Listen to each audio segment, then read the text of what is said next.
Bonjour à toutes et à tous, installez-vous confortablement. À la une de ce journal, le déficit incroyable de l'OM, le remplaçant de Cavani déjà trouvé et la piste se refroidit pour Sancho au Real Madrid. Le déficit record de l'OM. Dans le viseur du fair play financier, le club marseillais n'arrive pas à sortir la tête de l'eau. Marseille a fini la saison avec un trou de 127 millions d'euros de pertes contre 90 la saison précédente. L'UEFA avait passé des accords avec ces derniers.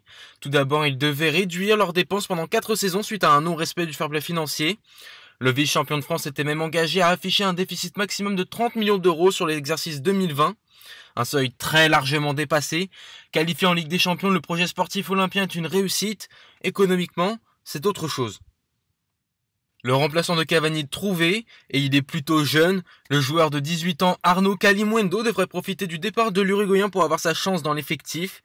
Il a montré sur les compétitions internationales de sa catégorie d'âge qu'il avait largement le niveau, voire qu'il figurait dans le haut du panier.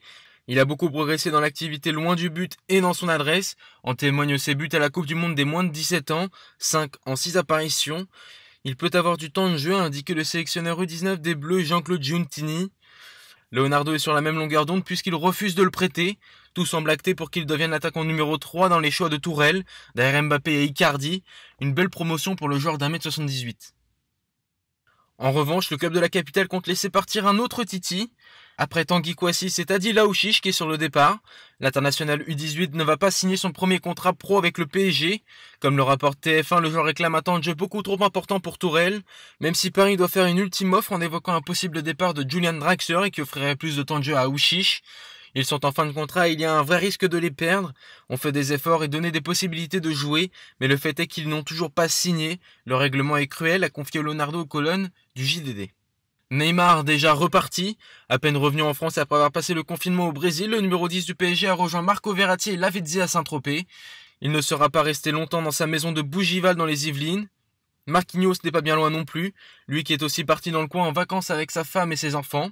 André Di Maria et Leandro Paredes, eux, sont quelques kilomètres plus bas, à Ramatuelle. Les stars du PSG prennent du bon temps en vacances, avant la reprise de la Ligue des Champions en août. Et on termine avec une terrible nouvelle pour le Real Madrid. Los Blancos cherchent à recruter Jadon Sancho dès cet été, mais à en croire Sébastien Kell, la pépite anglaise ne devrait pas faire ses bagages. Nous avons eu quelques problèmes avec Jadon la semaine dernière, mais nous les avons tous résolus. Après ça, il a joué un grand match et a fait du bon travail. Il est très important. Pour l'instant, nous supposons qu'il restera et jouera au Borussia Dortmund la saison prochaine. En ce qui concerne les rumeurs, je peux vous dire qu'il n'y a rien, a-t-il précisé au micro de Sky Allemagne avant la victoire face à Düsseldorf. Pour le Real Madrid ou tout autre club désireux de recruter le joueur de 20 ans, il va falloir sans doute patienter un an de plus. C'est tout pour aujourd'hui. Je vous donne rendez-vous demain pour votre nouveau journal. À bientôt sur Foot 01.